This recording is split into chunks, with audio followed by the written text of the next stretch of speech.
Some artists, they play music. And then you have the ones who are more like a force of nature. They don't just play, they completely shatter the rules and end up carrying the soul of their country to the entire world. So today, let's dive into the story of a man who did exactly that with just 6 strings, the one and only Paco de Lucia. This quote right here, it really says it all. See, for Paco, it wasn't just about hitting the right notes. It was about totally reimagining the language of the guitar. He gave it a brand new voice, one that could just cut through cultural barriers and speak to anyone, anywhere. So where does a revolution like this even begin? Well, it starts in a small, sun-drenched port town in a home where music wasn't a hobby. It was basically like breathing. Okay, so his real name was Francisco Sánchez Gómez, born way down in Algeciras, at the southernmost tip of Spain. His dad, Antonio, played guitar in local spots to make ends meet, and his mom, Lucía, was actually the inspiration for his stage name, Paco de Lucía, Paco of Lucía. In their house, flamenco wasn't something you learned from a book. It was the soundtrack to everyday life. It was raw, it was intimate, and it was full of what they call duende. It's this word you can't really translate, but it's this kind of earthy, soulful magic that is the absolute core of flamenco. But here's the thing. All that raw talent didn't just appear out of nowhere. It was forged in fire. His dad and his brother started teaching him when he was just 6 years old, building this incredible foundation that would, down the line, let him break every single rule with total mastery. This was his father's whole philosophy, and it's so important to get this. Before the lightning-fast playing, before all the dazzling technique, you had to have soul. He had to understand the song, the cante first and foremost. Virtuosity wasn't the goal. It was just what happened when your foundation was rock solid. And here is where his genius really kicks in. He basically took 2 opposite ends of the flamenco world and fused them into one. On one side, you had Nino Ricardo, his mentor, who taught him that the guitar could sing with this deep, lyrical soul. And on the other, he was listening to recordings of Sebakis, who showed him that flamenco could be this powerful, technically brilliant instrument fit for a concert hall. Paco's whole career was about blending that heart with that ambition. And boy, did people notice his talent early on. He's on stage at 12. He's recording albums by 14. And then, get this, at 15, he's so good that a major competition literally creates a special award just for him. He was too young to enter the main contest, but he was way too brilliant for them to just ignore. Every revolutionary artist has that one moment, that one piece of work that just breaks through to everyone.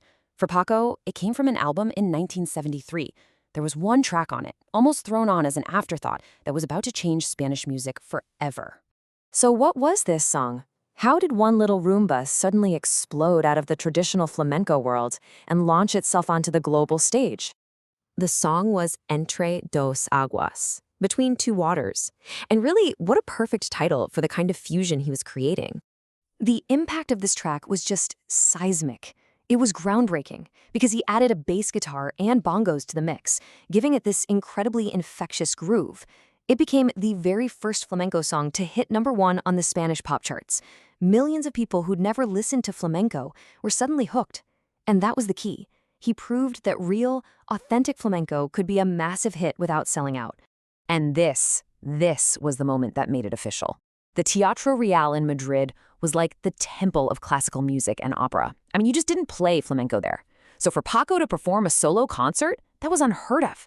It was the establishment basically saying, okay, flamenco is a high art form. So with this new level of fame, Paco didn't just sit back and relax. No. He took his guitar and started having conversations with other musical giants. And these dialogues would end up redefining not just flamenco, but jazz and fusion music too.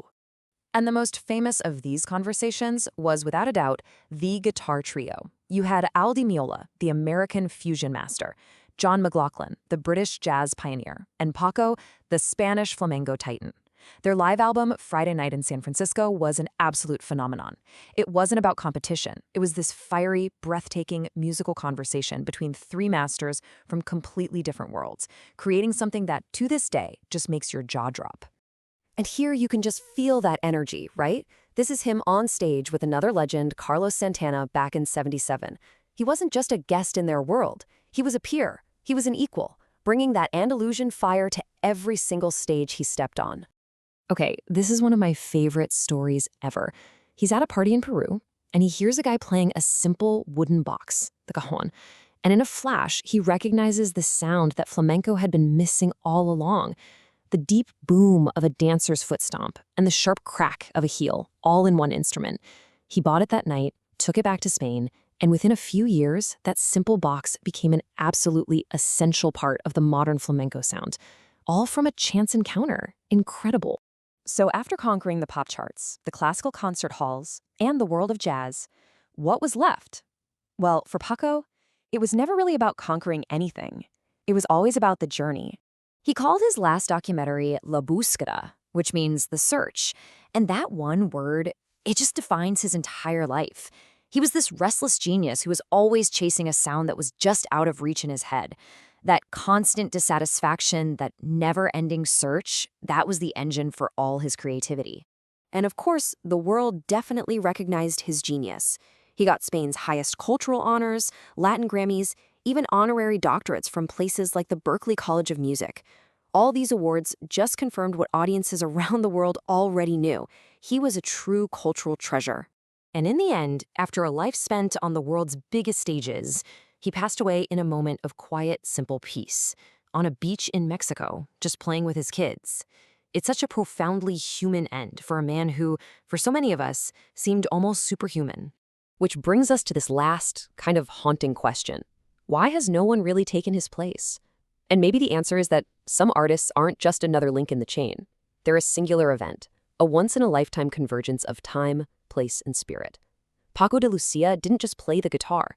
He permanently expanded what that instrument was capable of saying. And his search for that new sound, well, that search continues to echo.